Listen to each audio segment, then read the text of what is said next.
What darling, ఎందుకింత late అయింది? మా అన్నయ్యకి తెలియకుండా రావడానికి టైం పట్టింది. తెలియకుండా రావాల్సిన అవసరం ఏంటి? చెప్పి రావడానికి భయం వేసిందా? అయినా మన గురించి వాడికి ఎప్పటి నుంచో తెలుసు కదా, వద్దంటాడా? అప్పుడు వేరు ఇప్పుడు వేరు. ఇప్పుడు అన్నయ్యగా రెస్పెక్ట్ ఇవ్వాలిగా. భయము రెస్పెక్ట్ అని ఫస్ట్ టైం వింటున్నా. ముందు మీ అన్నయ్య పరిచయమా నేనా? ముందా వెనుక అని కాదు, అన్నయ్యకిచ్చే గౌరవం అన్నయ్యకి ఇవ్వాలి కదా. లవ్కి రెస్పెక్ట్ ఇవ్వవా? ఈ అన్నయ్యలు అమ్మలు అమ్మమ్మలు మనలాంటి వాళ్ళ మనసు అర్థం చేసుకోరు. Love is different from relationship కదా. లవ్వే కదా ఫ్యూచర్ రిలేషన్ కి బేస్మెంట్. అయినా నువ్వేంటే నన్ను పూర్తిగా మర్చిపోయావా? నేనంత గుర్తుంటే నువ్వేమైనా ఫోన్ చేసావా? ఎందుకో మీ అన్నయ్య ఆ రోజు అలా క్లాస్ పీకిన తర్వాత కొంచెం ఫీల్ అయ్యాను. ఎంత అన్నయ్య అయితే మాత్రం కాస్త కూల్గా చెప్పొచ్చు కదా. మ్యాన్ హ్యాండ్లింగ్ అవసరమా? చాలా బాధ అనిపించింది. అవును, నన్ను ఫోన్ చేయొచ్చు కదా అన్నావు, నువ్వెందుకు చేయలేదు మరి? వాడు నీకు క్లాస్ పీకాడని తెలిసినప్పుడు నేను చాలా ఫీల్ అయ్యాను. తర్వాత ఏవో ఫ్యామిలీ మ్యాటర్స్లో అంతా బిజీ, సరైన మూడ్లో లేను. నిన్ను కలవాలనే థాట్ కూడా ఆ మూడ్లో కలగలేదు. బీర్ తాగుదామా? బైక్ మీద అలా వెళ్ళొద్దామా? లవ్ అంటే చిలిపిగా కబుర్లు చెప్పుకోవడం కాదు మధు. బీరు తాగుతూ కూల్ గా కాలం గడిపేయడం అంతకన్నా కాదు. చిల్ అవ్వడం కాదు, స్పీడ్ గా బైక్ మీద వెళ్తూ థ్రిల్ ఫీల్ అవ్వడం కాదు. ప్రేమ ఉన్నప్పుడు ఓ బ్లైండ్నెస్ వాస్తవాన్ని చూడనివ్వదు. ఫ్యూచర్ గురించి ఆలోచించనివ్వదు. అందుకే ప్రేమ గుడ్డిది అంటారు. తెలుసు కదా. వద్దా? మధుయేనా వద్దంటుంది? డౌట్ ఏం లేదురా, మధునే. కానీ మూడ్ లేదు. మూడ్ లేదా? లేకపోతే మీ అన్నయ్యకి ప్రామిస్లు గట్రా ఏమైనా చేసావా? అదేం లేదు. బ్యాడ్ మూడ్ నుంచి రిలాక్స్ అయ్యి కొత్త మూడ్లోకి వెళ్ళడానికే చిల్డ్ బీర్. బీర్ లేకపోతే చిల్లవలేమా? నువ్వేదో కొత్త ఆలోచనలు, కొత్త మాటలు మాట్లాడుతున్నావే. ప్లీజ్ మధులాగానే ఉండవే. నిన్ను చూసి చాలా రోజులైంది. ఇప్పుడు చూడగానే ఎంత హాయిగా ఉందో తెలుసా? నేను చాలా రిలీఫ్గా ఫీల్ అవుతున్నా. అదేనమ్మా లవ్లో ఉండే మ్యాజిక్.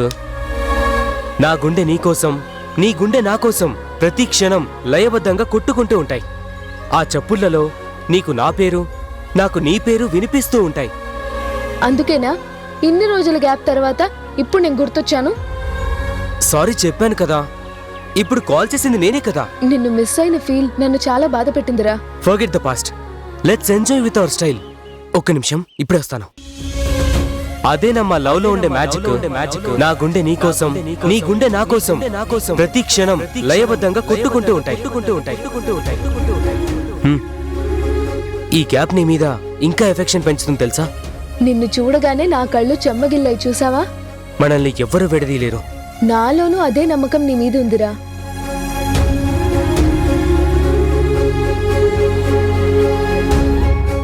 తాగు. ఎంత హాయిగా ఉందిరా. బీర్ టేస్టా? ఇష్టాలు ఇలా దగ్గర అవ్వడం.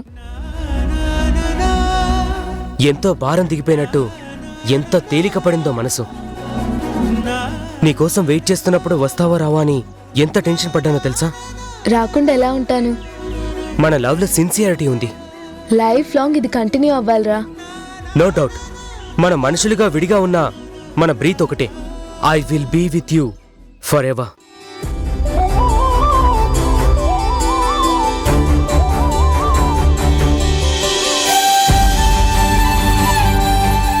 ఆఫ్టర్ ఎ లాంగ్ టైం చాలా హ్యాపీగా ఫీల్ అవుతున్నా. కొత్తగా ఏదోలా అనిపిస్తుంది మనసుకి.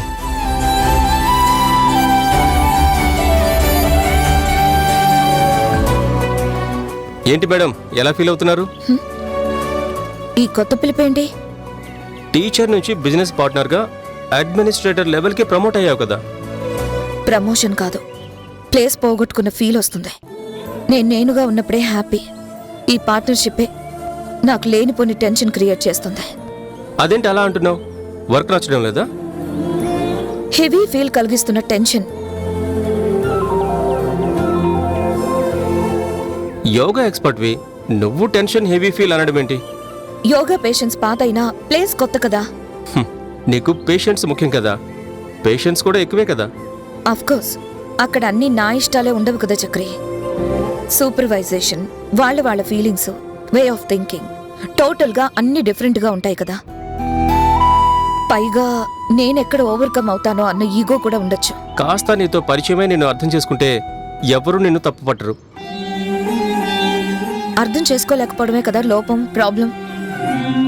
ఎవరన్నా నిన్ను తప్పుపట్టే ప్రయత్నం చేస్తున్నారా? పోనీ గుణశేఖర్కి చెప్దామా? ఇది మరీ బాగుంది. అసలు తనేమనుకుంటున్నాడో మనకు తెలీదు. తనే తప్పుగా అర్థం చేసుకుంటే నో.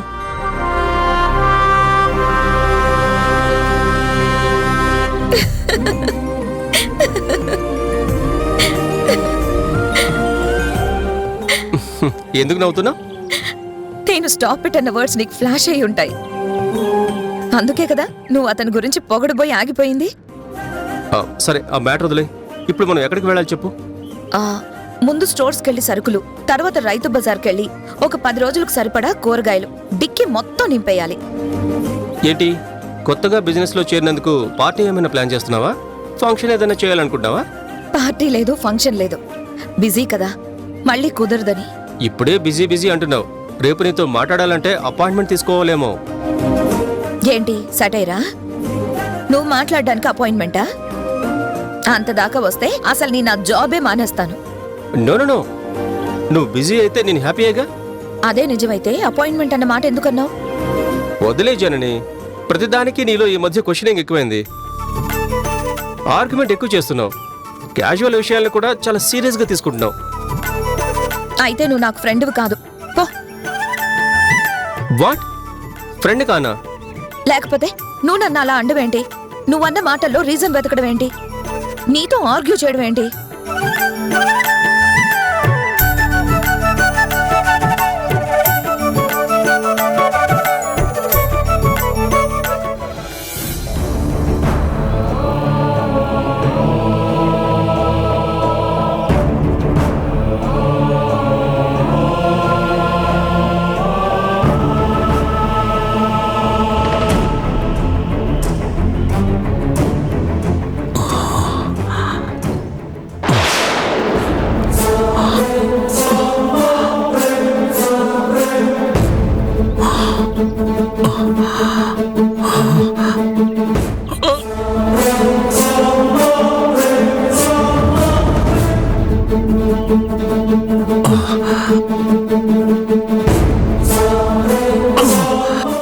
చక్రి కారాపు.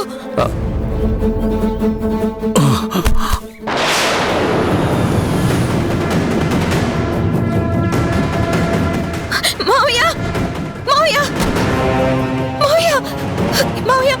ఏమైంది? మావయ్య ఏమైంది? చక్రి ఏదో ఒకటి చెయ్యి చక్రి, నేను జననిని. మావయ్య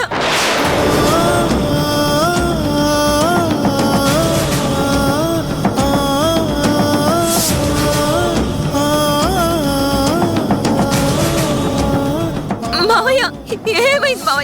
మావయ్య మాట్లాడండి. మావయ్య నేను జనని వచ్చాను. మావయ్య కళ్ళు తెరిచి చూడండి. మావయ్య త్వరగా హాస్పిటల్ తీసుకెళ్దాం పద.